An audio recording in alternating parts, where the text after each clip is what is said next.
Students, now we are going to start our fifth sum. कल fourth sum आप लोगों ने कर दिया है, that's so good. Now moving to the fifth sum, listen it carefully. From the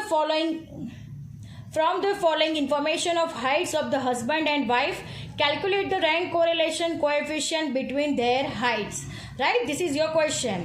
Height of husband centimeters x, height of wife centimeter y.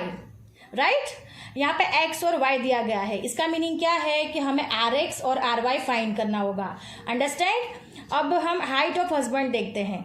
156, 153, 185, 157, 163, 191, 162. This is the height of husband.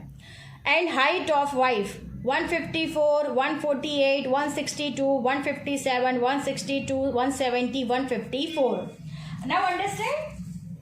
अब देखिए, हम लोग पहले तो हाइट ऑफ हस्बैंड को हम लोग rank देंगे. राइट, वो कैसे देंगे? तो हाईएस्ट से लोएस्ट देंगे. तो सबसे हाईएस्ट किसकी है? तो फर्स्ट नंबर किसको मिलेगा? हमारे यहाँ पे 191 को फर्स्ट नंबर मिलेगा. राइट, फिर नेक्स्ट कौन सा किसको नंबर मिलेगा? तो 185 को सेकंड नंबर मिलेगा. राइट, देन थर्ड नंबर किसको मिलेगा? तो थर्ड नंबर मिलेगा 163 को. देन फोर नंबर किसको मिलेगा? तो फोर नंबर मिलेगा 162 को. देन फाइव नंबर किसको मिलेगा? फाइव नंबर मिलेगा 157. राइट, फाइव नंबर 157 को मिलेगा. फिर सिक्स नंबर किसको मिलेगा? 156. And then seven number 153. तो हमने एक्स को रैंक दे दिया है. अंडरस्टैंड. अब हम ऐसे ही वाई को रैंक देंगे. अब वाई को रैंक कैसे देंगे? तो 154, 148, 162, 157, 162, 170 एंड 154. अब देखिए, यहाँ पे ऐसे दो डिजिट से वो रिपीट हो रहे हैं, 162 and 162. Understand, this two digits are repeated. So जब भी हम लोग इसको रैंक देंगे तब बहुत ध्यान से देना पड़ेगा, बिकॉज दो डिजिट है वो क्या हो रहे हैं? रिपीट हो रहे हैं. तो हम इसका रंग कैसे देंगे? तो लेट्स सी. देखिए आप स्टूडेंट, 162 टू टाइम्स हो रहा है और 154 ऑल्सो टू टाइम्स हो रहा है. यानी दो चार डिजिट ऐसे हैं जो रिपीट हो रहे हैं. अंडरस्टैंड. 162 टू टाइम्स हो रहा है और 154 भी टू टाइम्स हो रहा है. अब हम इसे रैंक देंगे. आप लोग देख सकते हैं, मैंने y का डेटा लिख दिया है. 154, 148, 162, 157, 162, 170 and 154 according to the question. अब इसमें से सबसे हाईएस्ट कौन सा है? तो 170 है, तो 170 को रैंक नंबर 1 दे दिया है. अब सेकंड नंबर पे कौन सा आएगा? सोचो तो. सेकंड नंबर पे आएगा 162 एंड 162. ये दोनों रिपीट हो रहा है. राइट, कौन से पे नंबर पे रिपीट हो रहा है? तो 162 रिपीट हो रहा है, सेकंड नंबर पे रिपीट हो रहा है. और ऑल्सो 162 किस पे रिपीट हो रहा है? थर्ड नंबर पे रिपीट हो रहा है. अंडरस्टैंड. ये दोनों क्या है? उस पर रिपीट हो रहे हैं. सेकंड नंबर पे ही हो रहा है और ये कौन से नंबर पे हो रहा है? थर्ड नंबर पे हो रहा है. अंडरस्टैंड. अब हम यहाँ क्या करेंगे? 2 और 3 दोनों जो रिपीट नंबर हो रहे हैं 2 और 3, तो ये 2 और 3 जो नंबर पे रिपीट हो रहा है, ध्यान से सुनना, जो नंबर पे रिपीट हो रहा है, इट मीन्स दैट 1 नंबर हमने दे दिया है. राइट, अब सेकंड और थर्ड नंबर पे 162 रिपीट हो रहा है. यानी 2 और 3 दोनों पे रिपीट हो रहा है. यानी जो नंबर पे रिपीट हो रहा है उसका प्लस करके उसकी एवरेज निकाली जाएगी. क्या निकाली जाएगी? एवरेज निकाली जाएगी. यानी 2 और 3 की एवरेज. तो क्या होगा? 162, 2 और 3, 2 + 3 डिवाइड बाय 2 यानी 5/2 यानी 2.5. तो इन दोनों को रैंक क्या मिलेगा? 2.5 एंड 2.5. चलो अंडरस्टैंड. पहला कौन सा है? 170. सेकंड और थर्ड पे रिपीट हो रहा था, तो 2 और 3 का 2 + 3 डिवाइड बाय 2 किया यानी 2.5 आया. चलो, कितने नंबर दे चुके हैं हम लोग? 1 2 3. नाउ फोर्थ नंबर पे कौन सा आएगा? 157. Right, 157 is coming on the fourth. चलिए स्टूडेंट, आप देख सकते हैं 157 पे फोर्थ आ गया. अब कितना नंबर दे चुके हैं हम लोग? 1 2 3 4 नंबर ऑलरेडी हमने दे चुका है. अब कौन सा नंबर आता है? 5 पे कौन सा आ रहा है? तो 154 एंड 154. यानी ये दो नंबर कौन से नंबर पे डिजिट पे रिपीट हो रहे हैं? 5 और 6 पे. तो ये कौन से पे हो गया? 5 नंबर पे हो गया. और ये कौन से पे हो गया? 6 नंबर पे हो गया, राइट। ये दोनों कौन से नंबर पे रिपीट हो रहे हैं, 5 और 6। तो हमें क्या करना है, 5 + 6 का क्या निकालना है, एवरेज, और एवरेज निकाल के जो नंबर आता है वो हमें क्या देंगे, RY और RY। अंडरस्टैंड। आप लोग देख सकते हो कि 154 5 और 6 नंबर पे आ रहे थे, तो 5 + 6 डिवाइड बाई 2 किया, 11/2 आया, इज इक्वल टू 5.5। अंडरस्टैंड। तो 154 पे कौन सा नंबर दिया जाएगा, 5.5। हम देख लेते हैं ऊपर की तरफ जो हमने टेबल बनाया हुआ है। आप लोग देख सकते हो कि 5 और 6 पे कौन से नंबर दिए हैं, 5.5 एंड 5.5। अब हमने कितने नंबर दे चुके हैं, तो 1 2 3 4 5 6, लास्ट नंबर कौन सा बचा है, 7। तो यहाँ पे हम क्या देंगे, 7।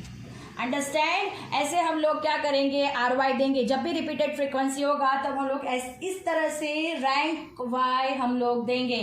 Understand. I hope you understand it very well. Now we are going to start our sum.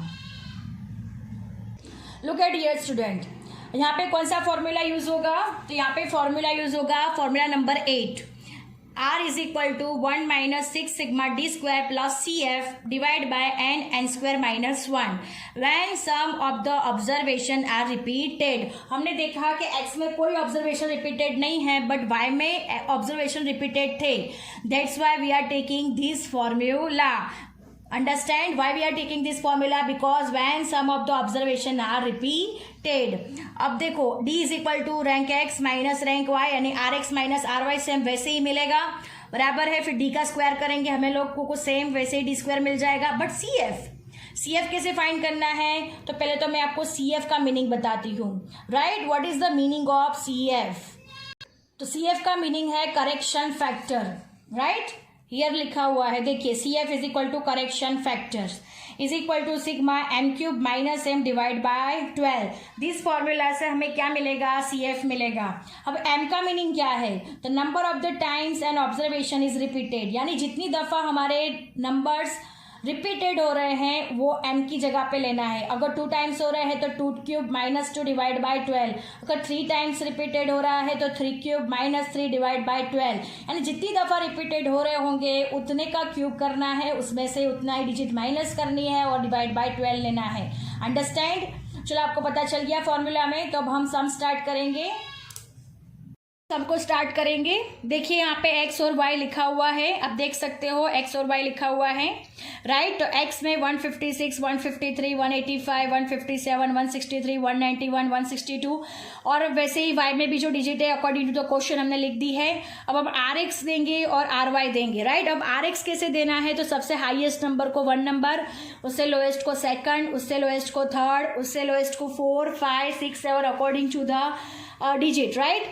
तो हमें x में सबसे हाईएस्ट कौन सा है, तो 191 को 1 नंबर दे दिया, फिर 185 को 2nd दे दिया, 163 को 3rd दे दिया, फिर 162 को 4 दे दिया, फिर 157 को 5th दे दिया, 156 को 6 दे दिया और 153 को 7 दे दिया। अंडरस्टैंड। ये हमारा RX मिल रहा है। अब RY की हमने काउंटिंग आगे हमने टेबल में देख के कर दी है, आपने देख चुका होगा कि कैसे ये हमने काउंटिंग किया था, राइट। तो 117 को 1, 162 2 टाइम्स है तो 162 को 2.5, अगेन 162 2.5, फिर 157 को 4, देन 5 और 6 पे रिपीटेड है तो 5 + 6 डिवाइड बाई 2 किया तो हमें क्या मिला 5.5। अंडरस्टैंड। अब वैसे ही हमने पूरा 5.5 दे दिया। अब 6 तक नंबर हम दे चुके हैं, अब लास्ट नंबर बचता है 7। चलो, हमने RX और RY दोनों दे दिया है। अब हम क्या फाइंड करना है, D फाइंड करना है। D का फॉर्मूला है RX माइनस RY। अब RX में कितना है, देखो पहली डिजिट पे 6 है, 6 - 5.5 0.5, 7 में से 7 जाएगा तो 0 होगा, 2 में से 2.5 जाएगा तो -0.5 अकॉर्डिंग टू द टेबल, 5 में से 4 जाएगा तो 1, 3 में से 2.5 जाएगा तो 0.5, 1 में से 1 जाएगा तो 0, राइट। 4 में से 5.5 जाएगा तो -1.5। अब सिग्मा डी का हम लोग टोटलिंग करेंगे। मैंने पहले ही बताया था कि सिग्मा डी का टोटलिंग हमेशा कितना आएगा, 0 आएगा। अंडरस्टैंड। अब हम क्या करेंगे, सिग्मा डी स्क्वायर कैसे फाइंड करना है, तो 0.5 का होल स्क्वायर यानी 0.25। 0 का होल स्क्वायर यानी 0, माइनस 0.5 का होल स्क्वायर यानी 0.25, 1 का स्क्वायर यानी 1, 0.5 का होल स्क्वायर यानी 0.25, 0 का स्क्वायर यानी 0, माइनस 1.5 का होल स्क्वायर यानी 2.25। अब हम डी स्क्वायर का भी क्या करेंगे, टोटलिंग करेंगे। डी स्क्वायर का टोटलिंग कितना आएगा, 4 आएगा। अंडरस्टैंड, यानी डी का टोटलिंग कितना होगा, 0 होगा, डी स्क्वायर का टोटलिंग कितना होगा, 4। अब अंडरस्टैंड, अब क्या करना है हमें, CF मतलब हमारा क्या है, करेक्शन फैक्टर। CF का मीनिंग क्या होता है, करेक्शन फैक्टर। मैं आगे भी बता चुकी हूँ आप लोगों को कि CF का मीनिंग करेक्शन फैक्टर हो रहा है। अब करेक्शन फैक्टर कैसे फाइंड करेंगे, तो रिपीटेड नंबर 162 और 154 है जो y में रिपीट हो रहा है। अंडरस्टैंड, अब m यानी कितनी दफा रिपीट हो रहा है, तो 162 2 टाइम्स हो रहा है, 154 भी 2 टाइम्स हो रहा है। अंडरस्टैंड, अब what is the formula of CF, तो m cube minus m divide by 12। m cube मतलब जितनी दफा रिपीट हो रहा हो नंबर उसका डिजिट। अब 2 टाइम हो रहा है तो 2 क्यूब माइनस 2 डिवाइड बाय 12, ले 2 2 जा 4 2 जा 8 माइनस 2 डिवाइड बाय 12 यानी 6 डिवाइड बाय 12 कितना हो जाएगा, 0.5। अंडरस्टैंड, अब नेक्स्ट 154 के लिए भी same, 2 cube minus 2 divide by 12 यानी 8 में से 2 जाएगा तो 6 डिवाइड बाय 12 यानी 0.5। अब CF का हम लोग क्या कर देंगे, टोटलिंग, यानी 0.5 प्लस 0.5 यानी 1, यानी CF हमने कितना मिल गया है, 1। चलो हमें पता चल गया, हम लोग टेबल कर चुके हैं, CF फाइंड कर चुके हैं। अब हम फॉर्मूलाज में देख लेते हैं, फॉर्मूला क्या है, तो R is equal to 1 minus 6 sigma d square plus CF divide by n square minus 1। अब 1 माइनस 6 सिग्मा डी स्क्वायर हमें 4 मिल रहा है और CF हमें 1 मिल रहा है, तो 6 इंटू 4 प्लस 1। अंडरस्टैंड, अब हम क्या करेंगे, 1 माइनस 6 4 प्लस 1 5 हो जाएगा। अब n square minus 1, n is equal to कितना है, 7 है, तो 7 ब्रैकेट में 7 स्क्वायर माइनस 1। अब 6 इंटू 4 प्लस 5 यानी 6 इंटू 5। अब 7 7 जा 49 माइनस 1 यानी 49 माइनस 1। अब 6 5 जा 30 हो जाएगा, 7 49 माइनस 8 यानी 48, यानी 48 इंटू 7 कितना हो जाएगा, 336। पहले तो हमें कौन सा पोर्शन सॉल्व करना है, 30 डिवाइड बाय 336 का पोर्शन पहले सॉल्व करेंगे हम लोग। तो 30 से 336 को डिवाइड करेंगे तो हमें मिलेगा कितना, 0.09, यानी 1 माइनस 0.09 यानी R is equal to 0.91, which is our answer. It is our rank correlation. Understand? I hope you understand very well, students. You can write from this video. Write down it. Thank you, students.